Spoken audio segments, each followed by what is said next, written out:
Cloud data center. In the last section, we discussed from a theoretical perspective what constitutes a data center. In this section, I would like to give you a tour of some of the aspects of the data center. As a cloud professional, it's a good idea to know what a data center looks like, how it's built, how it's organized and operated. If you've not visited one, it would be a good idea if you can ask someone to take you to a data center. Fortunately, in my career as an IT professional, I have visited several data centers, but unfortunately, due to security reasons, I cannot show you the ones that I visited. But fortunately, there are several videos from many organizations and companies that want to showcase their products and services and the data centers, and so they have posted several videos online. In this section, I have pulled a collection of many of these videos, so I can show you those videos so you have a better understanding and appreciation of the makeup of a data center.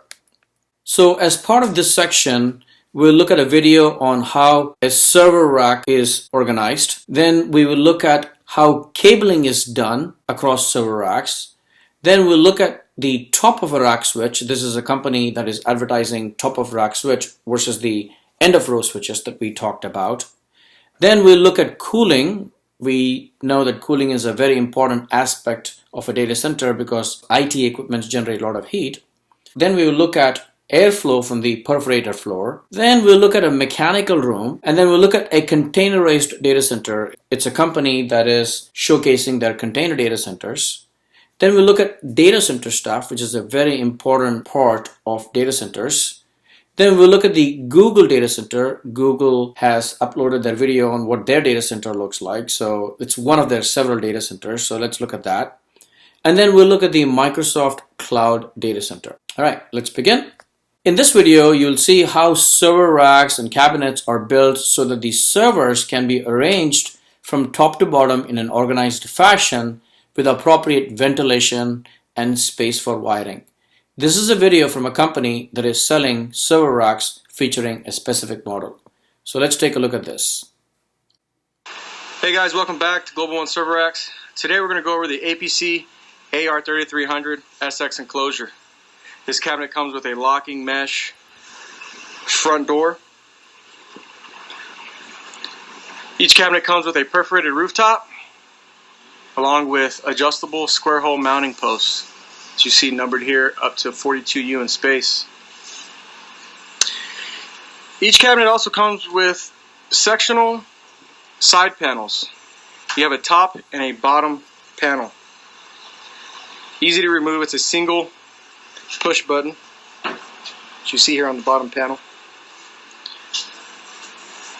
These cabinets also come with perforated rear doors. Each door is a split rear door design. Comes with a single swing handle. We do provide keys with each enclosure.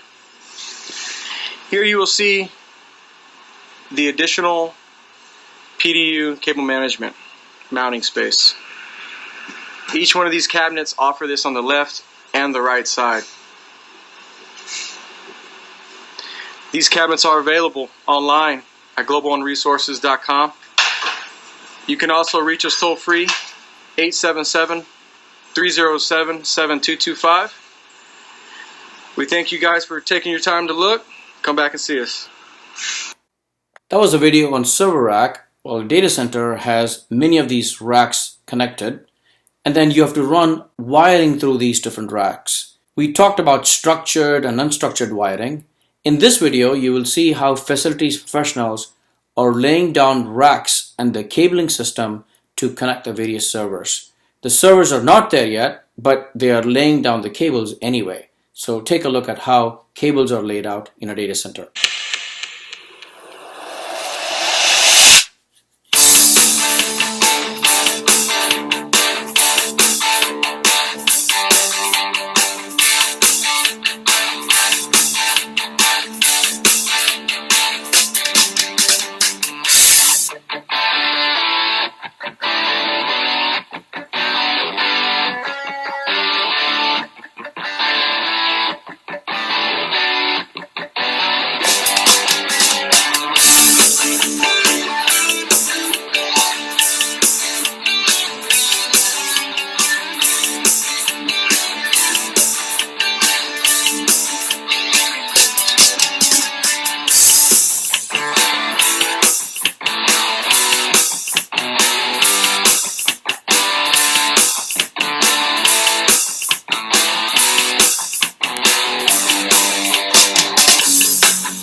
2 hours later.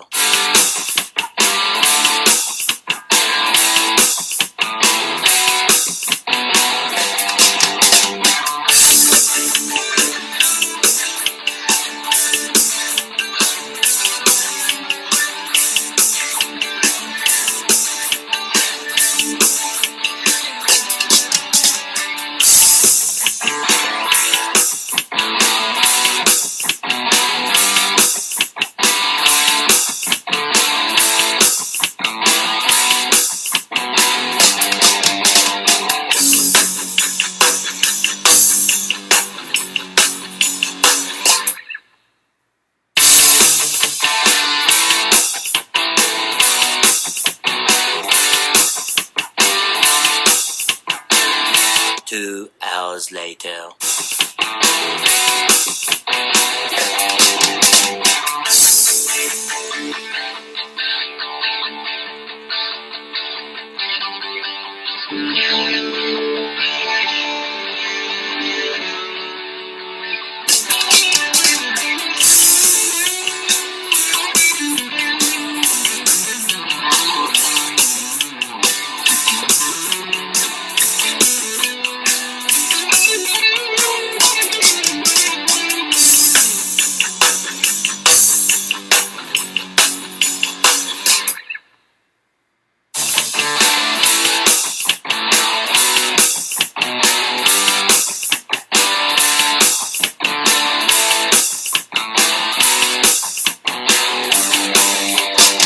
Two hours later.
That was a fun video on laying cables.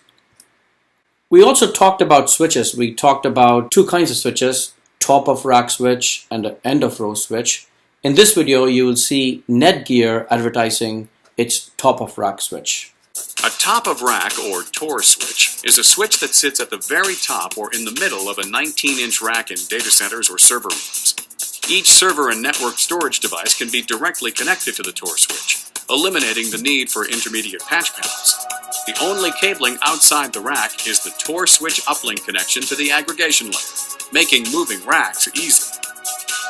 XSM7224S provides a stackable 10 gigabit Ethernet switching solution, enabling cost-effective SAN connectivity for servers and network storage. Distributed LACP functionality provides better availability and redundancy for servers and storage, in addition to better performance. Also, active-active server teaming can be distributed across two stacked switches, ensuring physical redundancy for the server while it is connected to the same logical switch. LACP support also provides failover protection if one physical link goes down, while iSCSI traffic load balancing ensures greater transmission throughput with lower latency. With hot swap dual power supplies, front-to-back air cooling, and two replaceable fan trays, XSM7224S is compliant with data center availability standards, and distributed LACP allows for active-active server teaming to easily deploy resilient virtualization. Buy the Netgear ProSafe 10 gigabit stackable L2 Plus managed switch and experience the versatility of 10 gigabit deployments. Netgear. Connect with innovation. In a data center, IT equipment generates a lot of heat, which means you have to have cooling. to keep the temperature within the data center in check. Otherwise, you can have equipment failure. In this video, SoftLayer, an IBM company, discusses cooling for a cloud data center.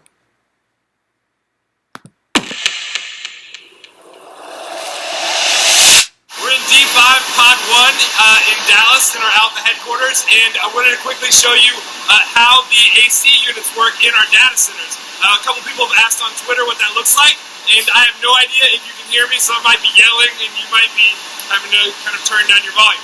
So what we got on the edge of the room here are the crack units, and so these are the computer room air conditioners, and the way that they work is each one of them will pull air from the top of the top of the room, and then it'll condition the air, it'll push it down underneath the floor, and so from the top of the room down to the floor, it goes into the cold aisles in our data center. So this is one of the cold aisles in the data center, and it's a cold aisle because all of these servers will face in toward it, and you'll look down on the floor, and there are kind of perforated tiles, and these tiles allow for the cold air from underneath the floor to go up in front of the servers, and they get pulled into the front of the servers, and that's what actually cools the servers as they continue to go. The most important temperature in the data center is not on the other side of the servers in the hot aisle, it's actually at the top of the cold aisle, like the highest server in the cold aisle, because you want to maintain a good temperature for each one of the servers, and the hottest temperature in the cold aisle is going to be at the top of that, at the top of the rack. So we can actually go over to the other side, and you can see as the air comes up through the floor, it's going to go into the servers in the front and then be exhausted in the back. So here you'll see it's a lot warmer over here, and all the cold air is getting pushed through the server and warmed up because it's going over all the components and being exhausted out here. And because warm air rises, it's going to continue to go up into the room, and from there it's going to just move back over to the crack units. And you see that on the top of the crack units there are these plenums, and the goal of the plenum is to get as high in the room as possible so that you get the hottest air. You don't want to get air from right here because it's going to be cooler than the air from up there. So you want to do the most efficient cooling by getting the hottest air and then just processing. So that's how computer room air conditioners work.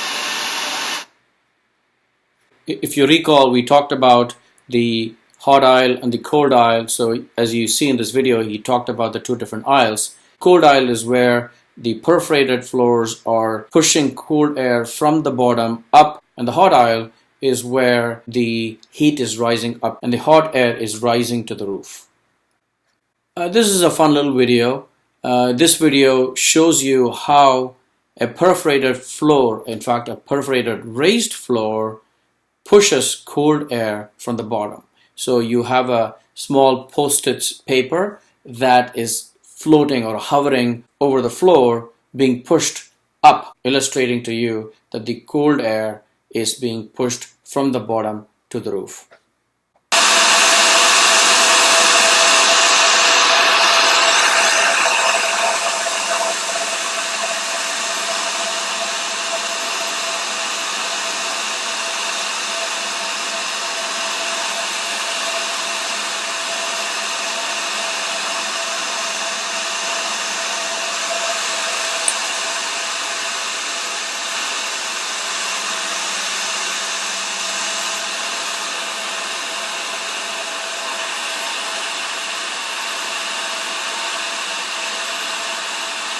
That was fun.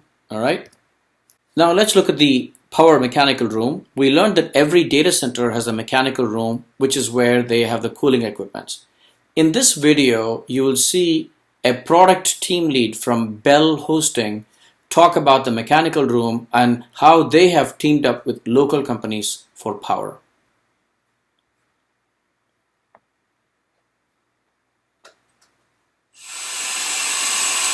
Hi, I'm Danny Galore, Product Team Lead for Bell Hosting, and we're here in one of our new data centers. And we just wanted to talk about some of the key features that this data center has, specifically to do with the mechanical room that we're in.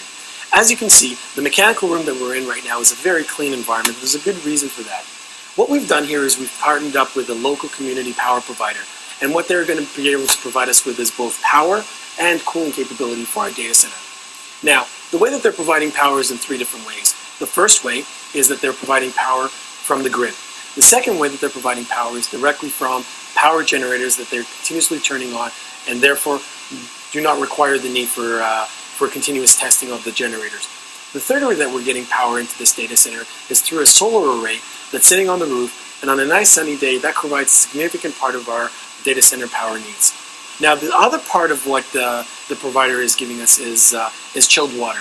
And the nice thing about that is that the chilled water is actually capturing the heat from our data center and reutilizing that heat within the local community. We're able to heat schools, we're able to heat swimming pools, and we're able to heat community centers. Another good story.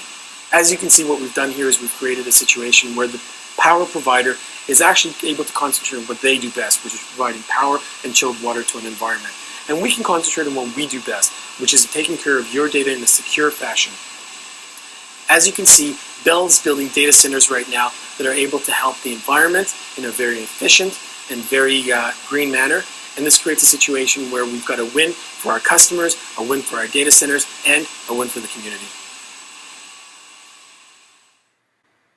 That was an example of an eco-friendly data center design. Okay, so now let's move to the containerized data centers. If you recall, we talked about data centers that are built based upon container technologies that look like shipping equipments. And these container data centers have everything in it. They have the servers, they have the power, they have the cooling, the mechanical, everything that you need is within a container. And you can actually take many of these containers together to build a larger data center. So let's take a look at a containerized data center. It's actually an ad from a company called Green Data Systems. Containerized data centers from Green Data Systems and powered by Hitachi Data Systems. The most compelling and useful option for data centers are containers. This is because of their modular nature and their ability to be located anywhere. Today, we would like to introduce you to containerized data centers from Green Data Systems and powered by Hitachi Data Systems. Containerized data center solutions provide a sustainable, fast, and flexible way to expand, complement, or even replace traditional fixed brick-and-mortar data centers. The modular approach that Green Data Systems has developed adds capacity as needed and is more manageable and cost-effective. It reduces capital expenditure and provides a potential 80% saving in operating expenses.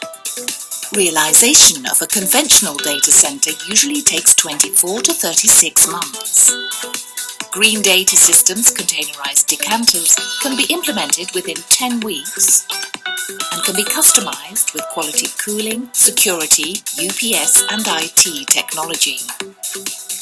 Green Data Systems containerized data centers are smart solutions for rapid, easy deployment of high-density computing and can be shipped to customer sites throughout Europe. Containerized data centers are the flexible answer for current data center requirements, powered by Hitachi Data Systems. Now let's take a look at a video on data center staff. A key success to data center operations is its staff. In this video, a company that provides managed staff services for data centers talks about the capabilities of the staff to man your data center. We have our own electricians on staff, we have our own engineers. All of our electricians can handle any problem that occurs. Most other facilities do not have these people on staff. We monitor the electricity, we monitor the electric utility. We are able to control and see what's going on 24/7. We're making sure that the power and HVAC is always running properly.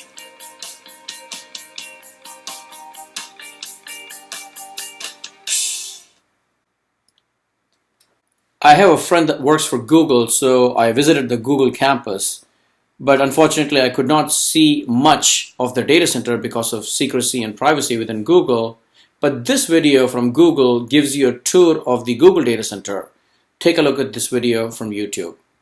A data center is the brains of the internet. The engine of the internet. It is a giant building with a lot of power, a lot of cooling, and a lot of computers. It's row upon row of machines, all working together to provide the services that make Google function. I love building and operating data centers. I'm Joe Cava, Vice President of Data Centers at Google. I'm responsible for managing the teams globally that design, build, and operate Google's data centers. We're also responsible for the environmental health and safety, sustainability, and carbon offsets for our data centers. This data center here in South Carolina is one node in a larger network of data centers all over the world. Of all the employees at Google, a very, very small percentage of those employees are authorized to even enter a data center campus. The men and women that run these data centers and keep them up 24 hours a day, 7 days a week, they are incredibly passionate about what they're doing. In layman's terms, what do I do here? I typically refer to myself as the herder of cats. And I'm an engineer, hardware site operations. We keep the lights on, and we enjoy doing it. And they work very hard. So we like to provide them a fun environment where they can also play hard as well. We just went past the 3 million man-hour mark for zero lost time incidents. 3 million man-hours is a really long time, and with the number of people that we have on site, that is an amazing accomplishment. I think the Google data centers really can offer a level of security that almost no other company can match. We have a information security team that is truly second to none. You have the expression, they wrote the book on that. Well, there are many of our information security team members that have really written the books on best practices in information security. Protecting the security and the privacy of our users' information is our foremost design criteria. We use various layers of higher level security the closer into the center of the campus you get. So just to enter this campus, my badge had to be on a pre-authorized access list. Then to come into the building, that was another level of security. To get into the secure corridor, which leads to the data center, that's a higher level of security. And the data center and the networking rooms are the highest level of security. And the technologies we use are different. Like for instance, in our highest level areas, we even use underfloor intrusion detection via laser beams. So I'm going to demonstrate going into the secure corridor now. One, I have to be on the authorized list with my badge. And then two, I use a biometric iris scanner to verify that it truly is me. Okay, here we are on the data center floor. The first thing that I notice is that it's a little warm in here. It's about 80 degrees Fahrenheit. Google runs our data centers warmer than most because it helps with the efficiency. You'll notice that we have overhead power distribution. Coming from the outside yard, we bring in the high voltage power, distribute across the bus bars to all of the customized bus taps that are basically plugs where we plug in all the extension cords. All of our racks don't really look like a traditional server rack. These are custom designed and built for Google so that we can optimize the servers for hyper efficiency and high performance computing. It's true that sometimes drives fail and we have to replace them to upgrade them because maybe they're just no longer efficient to run. We have a very thorough end-to-end chain of custody process for managing those drives from the time that they're checked out to the server till they're brought to an ultra-secure cage where they're erased and crushed if necessary. So any drive that can't be verified as 100% clean, we crush it first, and then we take it to an industrial wood chipper where it's shredded into these little pieces like this. In the time that I've been at Google for almost 6.5 years now, we have changed our cooling technologies at least 5 times.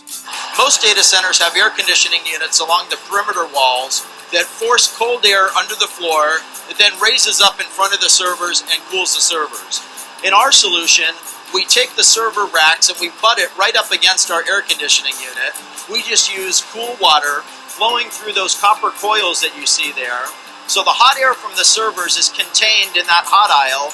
It raises up, passes across those coils, where the heat from the air transfers to the water in those coils, and then that warm water is then brought outside the data center to our cooling plant, where it is cooled down through our cooling towers and returned back to the data center, and that process just repeats over and over again. To me, the thing that amazes me about Google and the data centers is the pace of innovation and always challenging the way we're doing things. So when people say that innovation in a certain area is done, that we've kind of reached the pinnacle of what can be achieved, I just laugh.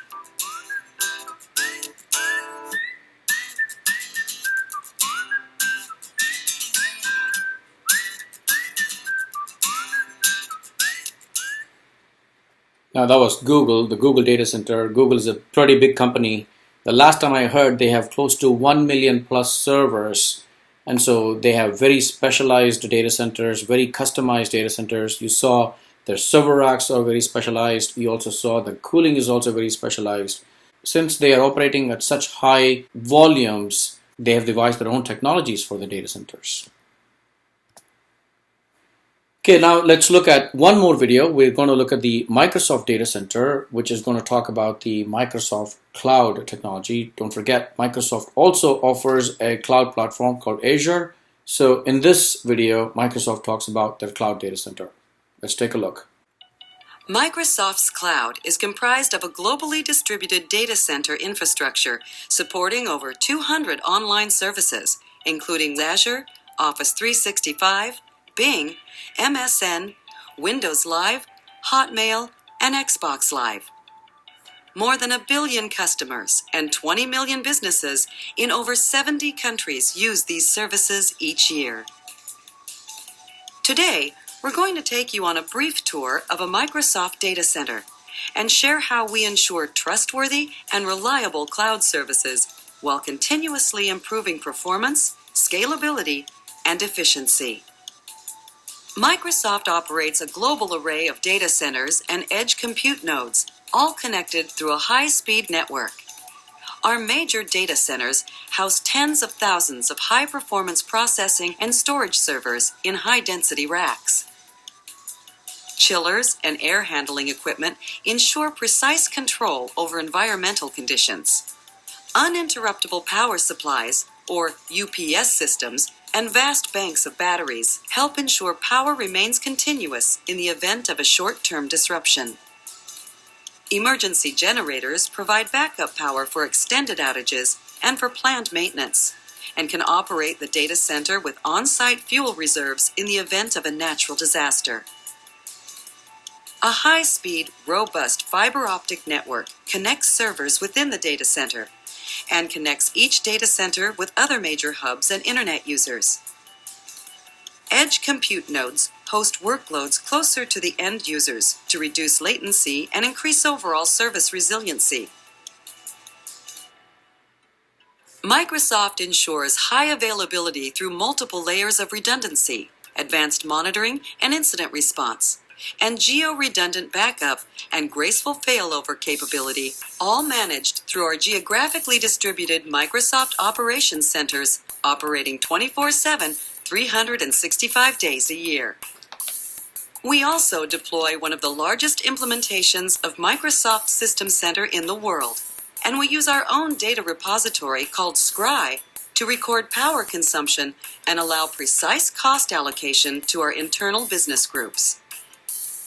Power Usage Effectiveness, or PUE, is the measure of total data center power consumption divided by IT, or critical power, and highlights how much power is consumed by supporting infrastructure versus the power to operate servers. A typical industry data center has a PUE of approximately 2.0, where the amount of energy consumed for the facilities and supporting infrastructure equals the energy to power the servers. Our latest modular data centers have reduced PUE significantly, typically in the range of 1.15 to 1.25. PUE is a useful metric, though we look holistically at all components of the data center and optimize for performance per watt consumed in total. Our modular approach to data center designs helps us rapidly scale to meet new customer demand, and our innovative use of free air cooling helps improve efficiency and sustainability. Security at our data centers employs outer and inner perimeters with increasing security at each level, utilizing a combination of technology and traditional physical measures. We maintain hundreds of controls across multiple levels of operations. At the data centers, technical security elements include two-factor access control, badge readers, extensive camera monitoring, and integrated alarm systems. Traditional measures can include perimeter fencing, security officers, and locked server racks. Data secured in Microsoft's data centers is classified based on its sensitivity and protected accordingly. In addition to maintaining best-in-class operations processes, we routinely bring in third parties to verify our capabilities, resulting in ISO 27001 and PCI certifications, SAS 70 Type 2 or SSAE 16 attestations, and FISMA certification. Microsoft's award-winning cloud infrastructure powers the cloud services our customers and partners use every day and delivers these services with trust, reliability, performance, and efficiency. That was the Microsoft Data Center. It's interesting how both Google and Microsoft talk about security. Security is a very, very important aspect of a data center, especially a very important aspect of cloud computing. We have an entire module devoted to security. In fact, you might even take there is enough material on security that you may even take an entire course on cloud security in the future. In summary, we saw several videos. We saw a video on what a server rack looks like. We also saw a video on how cabling is done across racks. We saw the top of rack switch, cooling and airflow in data centers. We also looked at the power mechanical room. We also looked at modern containerized data center and how they can be put together to build a larger data center. Then we looked at data center staff, which is a very important part of data centers. Then we looked at two data centers, Google Data Center and Microsoft Data Center, and how they talked about how important security is within their data center. So the next time when you go to your infrastructure team and ask for a server, or now with cloud computing, you will be able to just ask for a server through some kind of a console. The next time you do that, just think about all the complexities, all the things that are happening behind the scene for you in terms of hardware, in terms of equipment, in terms of the infrastructure that is making it possible for you to get a machine, a server for your computing.